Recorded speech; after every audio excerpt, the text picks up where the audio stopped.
What's going on, everybody? It's your boy Between the Game Sports, back again, giving you guys another great video. And I just wanted to jump in on this. The game just ended. Jackson State University versus FAMU in the Orange Blossom Classic down there in Miami, Florida. For me, it was a good game because I really like the old school way of games and how it go.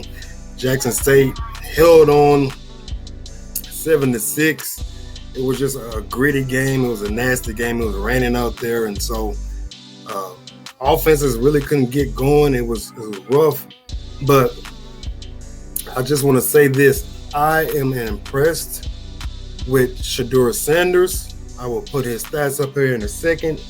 All the hype behind him was well deserved.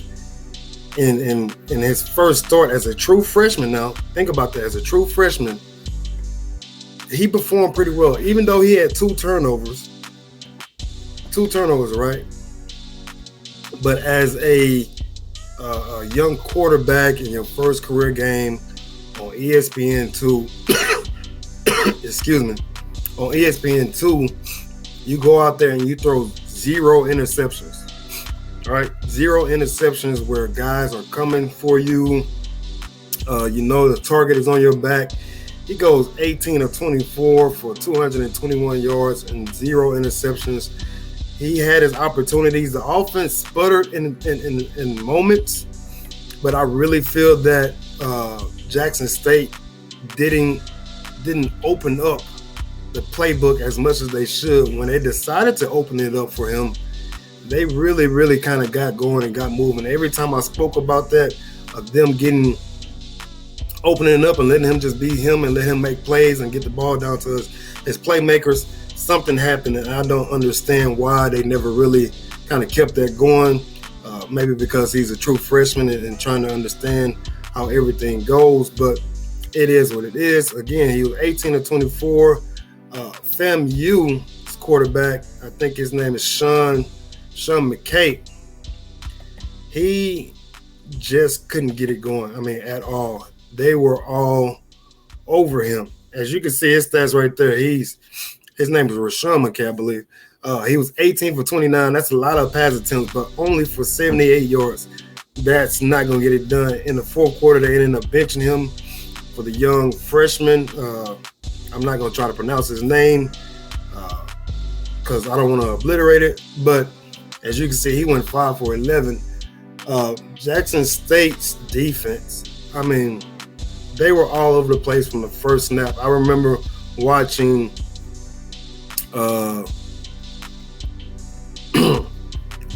their interviews and stuff like that on how they was doing stuff. Their defense was just saying that they needed more dogs. Like, they wanted to recruit dogs, nothing but dogs. And it's funny, I cannot find any. I go to Jackson State, trying to look for some team defensive stats, but they had guys who were just getting it done all over the place and just wreaking havoc. They literally played man-to-man the whole game. You don't hardly ever see that anymore in football, but these dudes was on press coverage. They was in your jersey. Every time there was a play to be made, somebody made it. Shiloh Sanders, Deion's oldest son, I believe, Coach Sanders' oldest son, he was just making big hits, breaking up passes and stuff like that. So if you watch the game, you see what I'm talking about. They had a guy number 57. I really wish I could find defensive stats, but you know, it is what it is. But their defense they basically won that game for them, and Florida A&M could never get anything going. I really felt sorry for them, it was their first SWAC game. You have a chance to make history, and a win over Jackson State, who's a SWAC mainstay who's been there forever. So they had their chances to succeed. But this young guy, for this receiver right here, Trevante Rucker, him and Shedeur Sanders seems like they're going to be a deadly combo. So if Jackson State's offense can catch up and be on page with Jackson State's defense, I said this in the live that I did, they have a chance to go ahead and win the SWAC outright. Now, Prairie View A&M, they went and destroyed Texas Southern 41-10 or 41-17, something of that nature. So there's a chance Jackson State can get it done. I believe they're on the same side of the SWAC in the West. But here's Shedeur Sanders. He's as good as advertised. I really believe that this kid has a chance to make it to the NFL.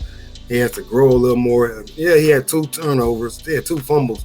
But that's him being young, trying to make plays and not really understanding the situation. But I am thrilled for these young guys. Not only Jackson State, but FAMU playing on ESPN2 in a daytime game where they were the only teams playing at that time.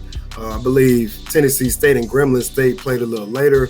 But basically, they were the only game in town to be seen. So that's just great for these guys. Exposure for themselves, exposure for the coaching staff, exposure for the university, and all those things. So I'm sure Coach Sanders is going to have a interesting post-game interview. As soon as I can find that, we're going to do that. I've seen some moments where he was still making some coaching mistakes, but he did show growth from what he did in the spring. And there was a lot of times in the spring where he went for it on 4th and short and being aggressive, and it may have cost him a couple of games. So I saw some growth in his coaching abilities of understanding the game management part of it, and just doing what he does best. And obviously that he works well with his DBs because they were all over the field, making plays, making hits, getting up in your jersey. A lot of them tackle a little better than he did, but it is what it is. And so that's just my thoughts on Jackson State. Now, Florida A&M, they got some questions to be considered, thought of with their quarterback situation. So as you can see, their stats, the quarterback's not very good all day. 23 of 42 total. And then you have the running backs. Bishop Bennett, he's the one that kind of got them back in the game with his play late in the 4th quarter, and he just didn't have enough help. And their receivers, again, they call themselves the Rat Boys, I believe, run at the catch. They just never really got a flow going. They ran a lot of bubble screens and quick hitters. But again, Jackson State's defense and their DBs were just flying to the ball. So FAMU has some things to figure out, but they'll be all right. So again, Jackson State wins 7-6 over FAMU in the Orange Blossom Classic. I just wanted to share my thoughts on that real quick. If I can find some team stats, it wasn't a very pretty game for those of you who watched it. Here are the team stats. These guys, look at the 3rd down efficiency: 3 for 14 for Jackson State, 5 for 17 for FAMU. Total yards 290. That's not really gonna get it done.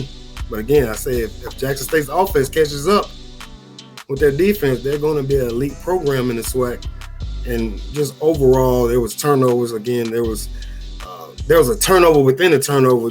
Jackson State forced a fumble, and then they ended up getting stripped by a running back, and the guy trying to make a play. So there was a turnover within a turnover, and it just overall is a rough game. But I like those old school type of games, and I'm just happy for these young men, again, these programs getting a chance to be on primetime TV now. I'm sure they wanted to put out a better offensive showing, but I enjoyed the game. I would really like to hear you guys' thoughts and comments down below.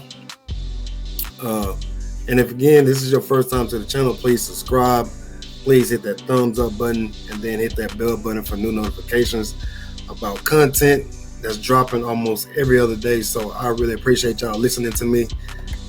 And as I always say, I try to get this out on every video. If you can, on your best day, be better. So with that being said, it's Between the Game Sports. I'm out. Peace.